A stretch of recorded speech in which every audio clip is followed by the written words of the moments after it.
16 мая правительство России утвердило новые правила выплат компенсации медикам за работу с пациентами, заболевшими COVID-19. Согласно им, доплаты будут рассчитываться исходя из самого факта работы с такими пациентами, без привязки ко времени. Для врачей скорой помощи, работающих в составе бригад, оказывающих помощь пациентам с COVID-19, предусмотрены выплаты по 50 тысяч рублей. Фельдшерам, медсестрам и водителям скорой помощи полагается по 25 тысяч рублей. Владимир Путин также поручил Кабмину контролировать ситуацию с зачислением стимулирующих надбавок медикам, работающим с заразившимся коронавирусом. В этой связи глава Ингушетии Махмут Али Калиматов подчеркнул, что все социальные выплаты в полном объеме должны дойти до каждого, кому это положено, в том числе и выплаты, связанные с поддержкой семей с детьми. Вы должностные лица. Мне разговоры не нужны.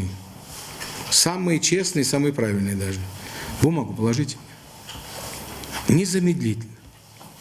Это на контроле у президента Российской Федерации. Это у председателя правительства на контроле. Поверьте, очень тяжело люди. Очень тяжело. Для них очень важно, чтобы те выплаты пришли, там, субсидии эти 5 тысяч, 10 тысяч, 20 тысяч. Это для них это очень многое, понимаете? Поэтому вы должны думать об этом. Думать, потому что вся наша работа направлена на улучшение жизни граждан республики. Об этом не надо забывать.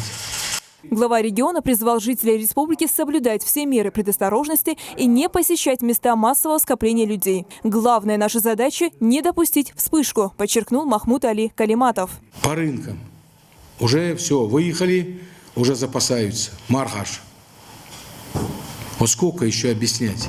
Нам сейчас не допустить вспышку. У нас сейчас меньше стало. Вот нам надо уйти от этого.